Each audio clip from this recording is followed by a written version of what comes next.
It began with a contradiction that even loyal state media could not disguise.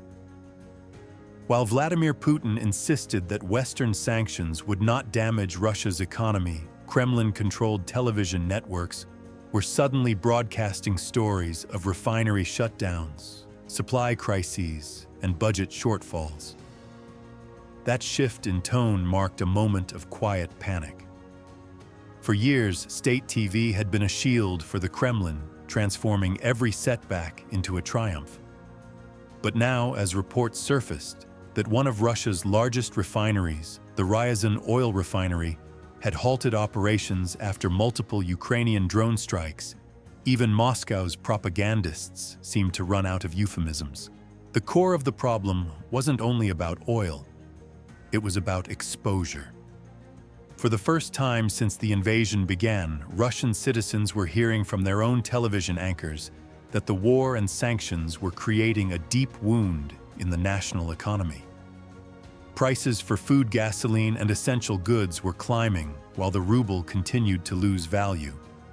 Long lines formed at gas stations across multiple regions, echoing images not seen since the Soviet collapse. The government continued to project confidence, but inside ministries and oligarch circles, there was fear that the financial system was nearing a point of no return. Socially, the divide between Russia's glittering cities and its impoverished peripheries became painfully visible. In regions like Buryatia and Dagestan, where thousands of men had already been mobilized and lost families faced the impossible rising prices, no breadwinner, and no compensation. In contrast, Moscow and St. Petersburg still enjoyed stocked supermarkets and stable electricity. Economists described this as a two-tier Russia where the costs of war were unevenly distributed, falling heaviest on the poor and the ethnic minorities. Kremlin insiders called it collateral damage. Analysts called it exploitation. The silence from Moscow toward these regions was more than political. It was moral abandonment. Politically, the cracks were spreading. The propaganda machine was losing its rhythm, with anchors hesitating mid-sentence when asked to describe the sanctions as a victory. Telegram channels loyal to the state began leaking frustrations from mid-level bureaucrats, especially in the Ministry of Energy, who admitted that refineries were under unprecedented strain. Even the most patriotic commentators conceded that OPEC's recent decision to raise output, effectively undercutting Russia's energy profits, was a betrayal. The Kremlin's once firm alliances were turning transactional. Adding to the pressure, the United States under President Donald Trump intensified the sanctions package with surgical precision. Unlike earlier blanket restrictions, the new measures targeted two of Russia's largest oil exporters, Rosneft and Lukoil, cutting off the arteries that funded Putin's war machine. The result was immediate oil shipments to India and China dropped by double digits within weeks. Moscow's emergency response, dispatching envoys to negotiate relief, was a clear admission that the Fortress Russia narrative had collapsed. From a demographic perspective, the strain was beginning to show in unexpected ways.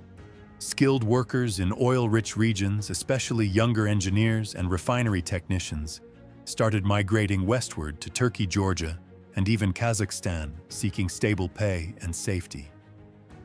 Economists in Europe describe this as the silent hemorrhage of Russia's industrial future.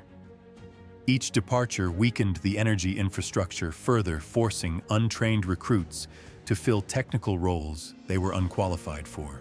In the long term, this loss of expertise may cripple Russia's ability to rebuild even if the war ends tomorrow. What makes this moment so revealing isn't just the economics, it's the psychology of collapse.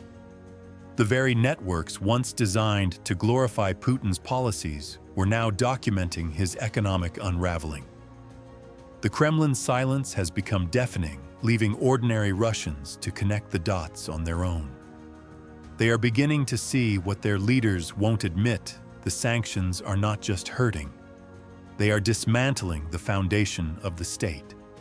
And if even state TV has begun to whisper that truth, What happens when people stop believing the lies altogether? The heart of Russia's energy empire is bleeding one refinery at a time. What began as scattered Ukrainian drone incursions in 2023 has evolved into a relentless precision campaign against Russia's most critical refineries.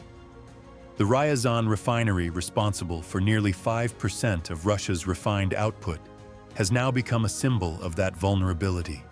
Satellite footage from this spring revealed smoke plumes towering over industrial districts, and social media videos showed entire sections of the plant engulfed in flames.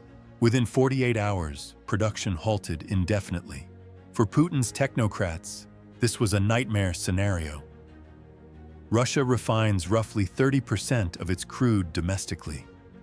Those refineries, already strained by outdated equipment and corruption-driven mismanagement, were never designed to operate under constant bombardment. Each successful drone strike doesn't just destroy infrastructure. It paralyzes logistics, chains, halts exports, and triggers localized fuel shortages. And every delay ripples across an economy dependent on petro-rubles to sustain everything from the defense budget to pensions. From the social perspective, the human cost is visible far from the battlefields. In Buryatia, Udmurtia, and Dagestan, communities that rely heavily on refinery and logistics jobs have seen mass layoffs. Thousands of workers, mostly men who avoided military conscription by working in critical sectors, are suddenly unemployed. Regional governors have offered vague promises of reassignment, but the truth is grim. The Kremlin has neither the funds nor the manpower to replace lost production. These same regions have also sent disproportionate numbers of soldiers to Ukraine. Now they are paying twice, once in blood and again in livelihood. The injustice fuels quiet anger, though most dare not voice it publicly. In contrast, the metropolitan centers continue to function as if insulated from crisis. Supermarkets in Moscow remain stocked, and luxury SUVs still line the streets. But telegram channels from oil towns paint a different story. Gas stations running dry rationing quietly introduced, and mothers lining up for bread subsidies. One widely shared post from Ryazan captured the mood perfectly. They told us the drones only hit Ukraine. Now we know they were lying. The political cracks deepened when state TV tried to spin the refinery attacks as minor technical disruptions. Within hours, footage from independent channels contradicted that narrative. The contradiction was so blatant that even loyal commentators stumbled over their scripts. Inside the Kremlin, senior media advisors reportedly clashed with the defense ministry over how much to reveal. Too much honesty would signal weakness. Too much denial risked losing what little trust remained. Meanwhile, small protest movements began to emerge around these industrial disasters. In Oriel and Tatarstan, groups of refinery workers' wives gathered to demand wage guarantees. Their telegram groups, initially focused on economic concerns, quickly evolved into broader discussions about government negligence and military waste.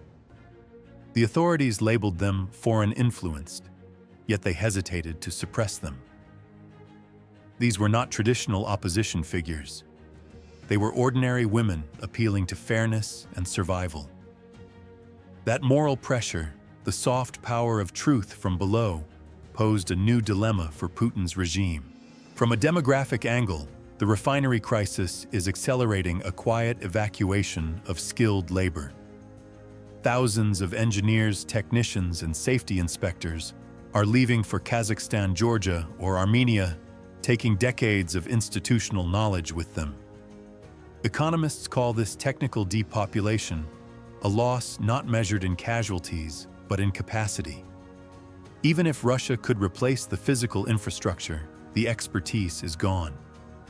Over time, this creates a feedback loop. Weakened refineries mean reduced output. Reduced output means less state revenue, and less revenue means further brain drain. The Ukrainian drone war has done more than inflict physical damage. It has pierced the myth of Russian invincibility. Each successful strike exposes another weakness in the system: poor maintenance, outdated defense radars, and over-centralized command structures that delay response times. What's unfolding is not just a military setback, but an unraveling of the entire wartime economy. The Kremlin's challenge now is existential: how to maintain the illusion of control while the machinery of the state sputters in smoke.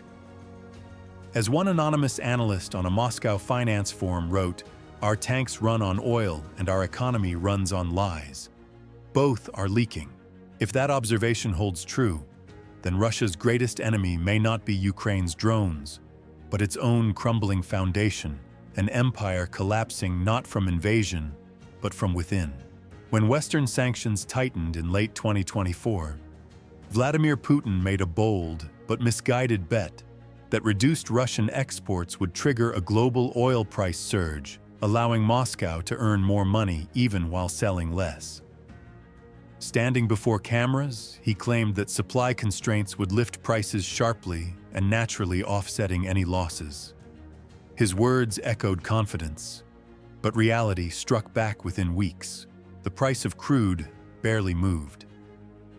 Unlike 2022, when the initial invasion of Ukraine shocked global markets and sent prices soaring past $100 per barrel, the world in 2025 was ready.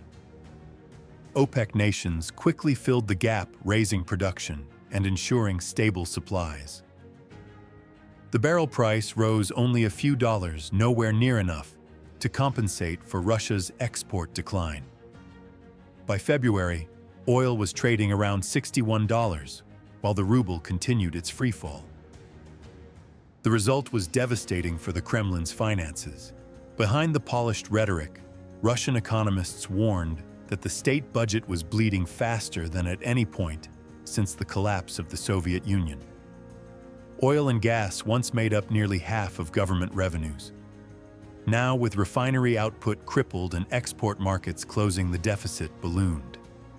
Even within the finance ministry, officials reportedly debated cutting military payments and freezing pension adjustments, moves that could trigger social unrest across regions already on edge. From the social perspective, this economic spiral deepened class and ethnic divides. In remote republics like Buryatia and Dagestan, soldiers' widows now faced rising prices and delayed state aid. Rural clinics closed as regional budgets shrank. Meanwhile, the urban elite, still shielded by connections and access to foreign goods through gray markets, continued to live in relative comfort.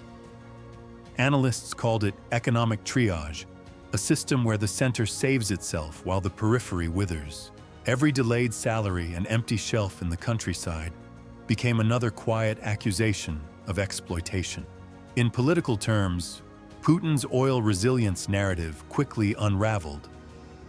OPEC's decision to expand output revealed how fragile Russia's alliances truly were. Saudi Arabia, long seen as a strategic partner, prioritized profit over loyalty, increasing production to capitalize on Moscow's pain. Even Iran, supposedly a fellow sanctioned brother, continued selling discounted oil through shadow fleets, undercutting Russian shipments. Putin's envoys tried to mask this diplomatic betrayal, but the numbers spoke louder than any speech. Global supply replaced Russian output faster than anticipated. State TV continued to insist that temporary disruptions were part of a larger strategy, yet viewers were noticing inconsistencies. When propaganda hosts praised Russia's record oil profits, fuel prices at home told a different story. That dissonance began to erode trust, even among longtime loyalists. Telegram chatter in pro-Kremlin groups now reflected confusion and disbelief rather than patriotic fervor. If we're winning, one post read, "Why can't we afford bread?" From the demographic perspective, the gamble had another unintended consequence. The combination of sanctions, shrinking profits, and poor living conditions was accelerating Russia's brain drain. Young professionals, IT experts, geologists, and logistics managers were leaving the country in waves unseen since the early 1990s. Universities in Georgia, Armenia, and Kazakhstan reported record enrollment of Russian students seeking permanent relocation. Each departure represented not only lost labor, but lost innovation, leaving behind an aging workforce and widening the generational gap. Economists began calling it the double bleeding effect: soldiers dying at the front and the educated fleeing abroad. Putin's miscalculation also revealed a shift in global energy politics. Under President Donald Trump, Washington leveraged America's oil dominance to stabilize prices, offsetting disruptions and curbing Russian leverage. By coordinating with OPEC behind closed doors, the U.S. ensured that Moscow's attempt to weaponize energy would backfire. The result was both economic and psychological, a demonstration that Russia was no longer a price maker, but a price taker. For ordinary Russians, the consequences were immediate. Inflation eroded savings, regional subsidies dried up, and public services crumbled. Yet the Kremlin continued to frame these hardships as the price of sovereignty. The phrase resonated less with each passing day. The more Putin tried to turn economic pain into patriotic pride, the clearer it became that his strategy was less a masterstroke and more a slow-motion admission of failure. What remains uncertain is how long this fragile balance can last. Can an empire survive when its wealth, workforce, and willpower are all draining away? The answer may determine not only Russia's fate, but the stability of the entire global energy system. By early 2025, Russia's isolation had reached a level unseen since the Cold War. The sanctions were no longer just Western signatures on paper. They were reshaping every corner of the Russian economy. Moscow was being squeezed from all directions, militarily, financially, and diplomatically. In the space of a few months, its once vast network of trading partners had shrunk into a handful of reluctant buyers, most of whom demanded enormous discounts or secret payments through shadow fleets. Even among its supposed friends, trust was evaporating. The new wave of U.S. sanctions under President Donald Trump struck with surgical precision. Rather than targeting symbolic figures, Washington went straight for the arteries: Russia's tanker fleet, insurance lines, and dollar-based settlements. The result was chaos.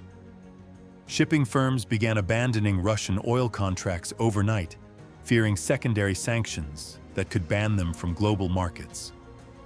Within weeks, Russia's oil export volumes plunged nearly 30%, while stored crude began piling up in overflowing depots near Novorossiysk and Primorsk. Satellite imagery from early March showed massive tanker congestion in the Black Sea, each vessel a floating monument to Moscow's economic chokehold. From a social perspective, the impact on the working class was brutal. Fuel shortages rippled across the regions, triggering panic buying and rationing in towns far from the front. In Dagestan, truck drivers queued for hours just to refuel. In Irkutsk, bus services were suspended after diesel prices doubled. Meanwhile, Kremlin spokesmen on television insisted that logistical issues were to blame. But even loyal citizens began to see the truth. The crisis was not logistical, it was structural. It was the result of a war economy that consumed its own people first. This internal strain has deepened resentment between the center and the periphery. Moscow continues to subsidize its elite enclaves, while rural families watch their living standards collapse. Reports have surfaced of teachers and nurses being forced to buy their own fuel to commute to work. In one viral Telegram post, a nurse from Ulan-Ude wrote, "They call us patriots, but we're feeding a war that feeds on us." The Kremlin's silence in response only amplified the feeling of betrayal, a moral vacuum that no propaganda could fill. Politically, the cracks in control were widening. Putin's government had long relied on its ability to suppress dissent before it spread. But with Telegram channels multiplying faster than they could be blocked, Regional voices were becoming harder to silence. The soldiers' mothers movement, once dismissed as fringe, has quietly evolved into a nationwide network of grief and defiance. These women, united not by politics, but by loss, began organizing vigils outside regional offices, lighting candles and reading the names of fallen soldiers. Their message was simple: "We gave you our sons. What have you given us in return?" The state has struggled to respond. Arresting them would risk outrage. Ignoring them would confirm guilt. Demographically, the crisis was eating into the future itself. Labor shortages in oil transport and manufacturing sectors reached their highest levels in 20 years. The Kremlin tried to fill the gaps with convicts and hastily trained conscripts, but that only deepened inefficiency and corruption. By spring 2025, industrial productivity had fallen nearly 15% compared to the previous year. Economists warned that even if sanctions were lifted tomorrow, it would take a decade to restore pre-war output levels. Russia's double-bleeding young men dying in battle and skilled workers fleeing abroad had become a structural wound, not a temporary bruise. Even among elites, the fear was palpable. Oligarchs who once flaunted loyalty began moving assets quietly to Dubai or Hong Kong. Foreign diplomats reported an unusual surge in private Russian requests for unofficial dialogue with the West, coded language for negotiation or surrender. Putin's inner circle, once untouchable, now resembled a court under siege. Internationally, the squeeze was strategic. OPEC's decision to raise output had stripped Moscow of its last economic leverage. Europe had rebuilt its energy networks relying on US liquefied gas and Norwegian pipelines. China, once the Kremlin's economic lifeline, had begun quietly reducing long-term oil purchases, shifting instead toward Middle Eastern suppliers. Even India, previously defiant of Western pressure, faced growing risks from Washington's secondary sanctions and began diversifying away from Russian crude. In the words of one European energy analyst, Russia has turned from an energy superpower into an energy beggar.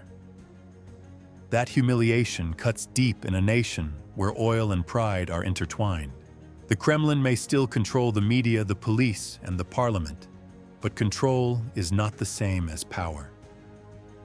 Power depends on belief, and belief is slipping away.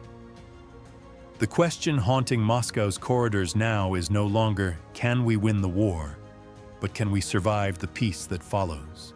When Kirill Dmitriev, one of Putin's most trusted envoys, boarded a flight to Washington in early 2025, the symbolism was unmistakable. Here was the man often described as Putin's economic shadow, the architect of sovereign investment funds and backdoor deals, now arriving in the US capital to plead for relief. Moscow framed the visit as routine dialogue. In reality, it was desperation wrapped in diplomacy. Behind closed doors, Dmitriev's mission was simple: find a way to ease the sanctions that were strangling the Russian economy. Publicly, he insisted that Russia could withstand Western pressure.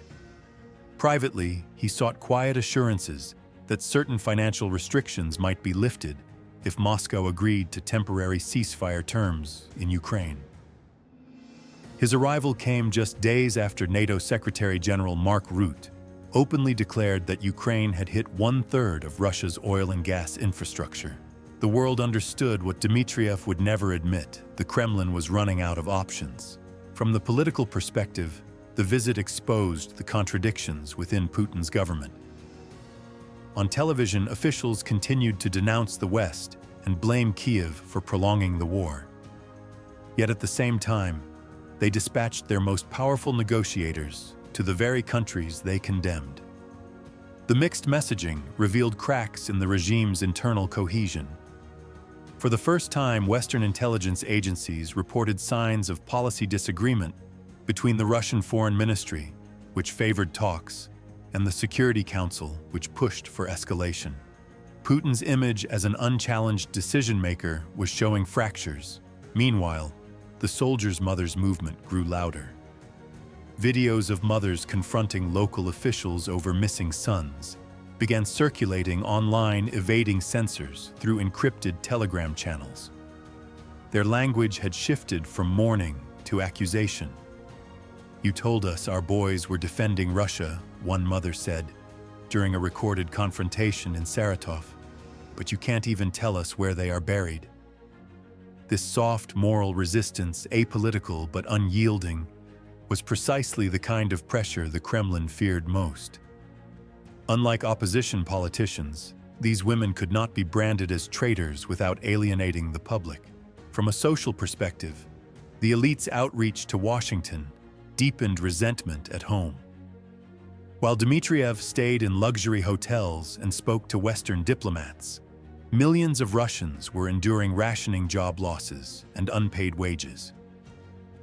In the industrial heartland of Nizhny Novgorod, factory workers protested quietly by refusing overtime.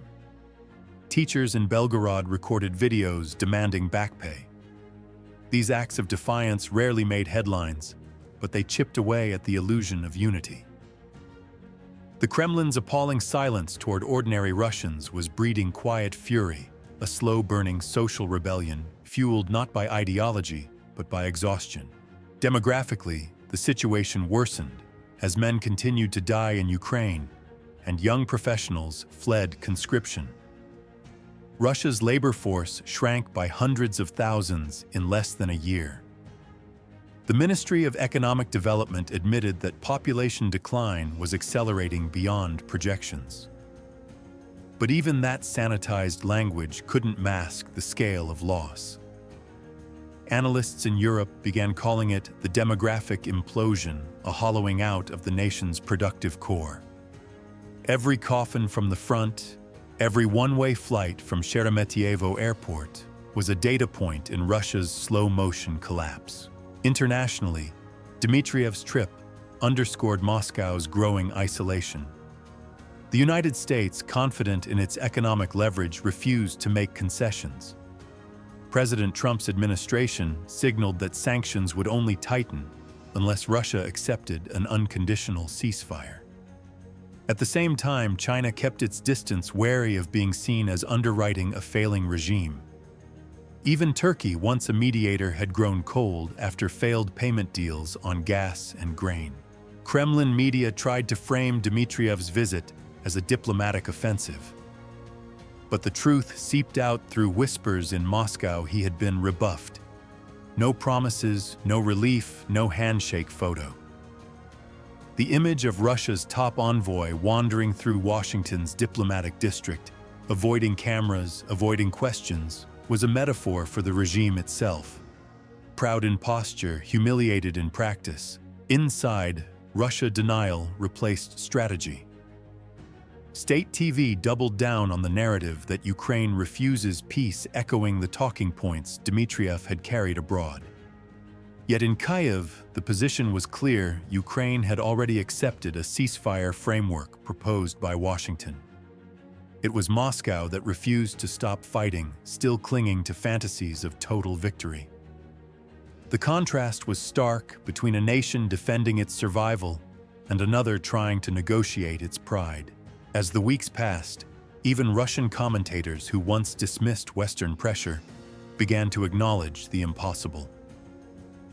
"We are not negotiating peace," one anchor admitted during a late-night broadcast. "We are negotiating how to survive it." That rare moment of candor, quickly deleted from archives, summed up the new Russian reality: diplomacy without leverage, rhetoric without results. If this was Putin's idea of control, it now resembled a performance staged for no audience at all. As Russian state TV scrambled to reassert control of the narrative, it resorted to an unusual tactic, replaying old Soviet-era speeches about endurance, sovereignty, and standing against Western aggression. But this nostalgia only deepened the contrast between illusion and reality. In modern Russia, the grand ideological war had dissolved into an economic one fought not on battlefields, but in grocery stores, gas stations, and emptying villages. Even loyal citizens began to ask themselves a dangerous question. If this was victory, what would defeat look like? From the social perspective, Russia's internal inequality had become a moral wound that no propaganda could heal. In Moscow, restaurants and luxury boutiques still operated under foreign branding disguises, while entire provinces were collapsing under poverty and loss. In regions like Dagestan and Tuva, young men had vanished into the front lines, leaving behind grieving families and an absence that echoed louder than any siren. The Kremlin's appalling silence toward their suffering revealed the extent of moral decay in the state's hierarchy. Russia's minorities, once paraded as symbols of national unity, had become expendable labor for the empire's last war. Even within the Russian Orthodox Church, whispers of dissent began to surface. Priests in rural parishes quietly refused to deliver patriotic sermons, choosing instead to hold private memorials for soldiers' families. The line between faith and protest blurred. This subtle defiance, small in scale but large in meaning, hinted at something deeper: the erosion of spiritual consent. The regime might control the television, but not the conscience of its people. From the political perspective, Putin's grip was no longer absolute, it was ritualistic. The apparatus still functioned, but its purpose had hollowed out. The cracks in control were visible everywhere: governors improvising local welfare policies without Kremlin approval, mayors refusing to enforce censorship laws, and regional bureaucrats leaking data to Western journalists. The old vertical chain of authority, the sacred pillar of Putinism, was splintering into fragments of quiet rebellion. The soldiers' mothers movement, once ignored, was now shaping national discourse. Their vigils and petitions spread through telegram like wildfire, their language sharp, yet unpolitical. They were not calling for revolution, but for accountability, a word more terrifying to the Kremlin than any slogan. The government could dismiss activists, but not mothers. And in that moral paradox lay the slow undoing of Putin's political machinery. Demographically, Russia's scars deepened with every passing month. A recent UN projection estimated that Russia could lose nearly 7 million working-age citizens by 2035, a consequence of war casualties, emigration, and declining birth rates. Factories were closing, not from sanctions alone, but from the absence of workers to run them. Universities reported record drops in male enrollment, while maternity wards in Siberia and the Far East stood half-empty. The Kremlin's future, once built on the myth of endless manpower, now faced its most silent adversary: extinction through attrition.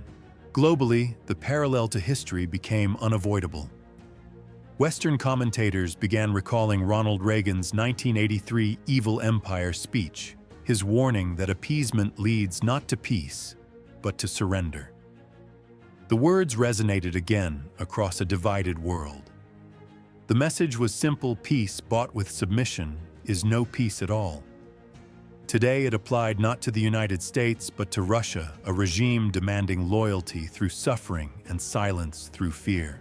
President Donald Trump, addressing a NATO summit earlier this year, echoed a similar tone, declaring that Russia's energy blackmail has ended, and so has its illusion of power. The alliance, once fractured, had found new cohesion in response to Putin's aggression. For the first time in decades, Western unity had become the Kremlin's worst nightmare. What Putin framed as defiance had turned into isolation. What he called sovereignty had become solitude. And yet history has a cruel rhythm. The final chapters of empires rarely end in explosion, they end in exhaustion. The Soviet Union collapsed not from invasion, but from internal rot, corruption, cynicism, and demographic decay. Russia today follows the same script, but faster. It bleeds youth and intellect, while silencing those who try to heal it.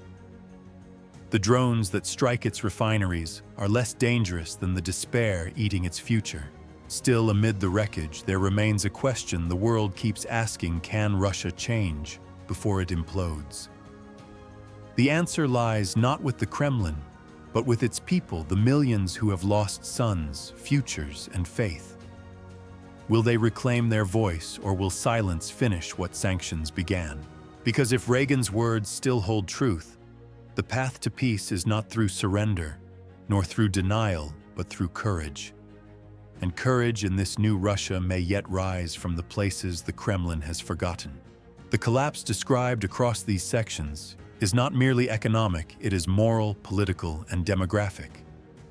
Sanctions and drone strikes have crippled Russia's energy backbone, exposing a regime that can no longer sustain its illusions. The rich thrive in Moscow's comfort, while the poor and ethnic minorities shoulder the war's true cost. Protest movements like the Soldiers' Mothers reveal the quiet defiance spreading through Russian society, eroding the government's monopoly on truth. Labor shortages, brain drain, and falling birth rates signal a demographic freefall that no speech or slogan can reverse. Internationally, Putin's missteps have united his rivals and alienated his allies, leaving Russia isolated and weakened. What began as a geopolitical gamble has become an internal reckoning. The empire built on oil and obedience now stands hollow, sustained by fear but starved of faith. And as history reminds us, no state can endure forever when it sacrifices its people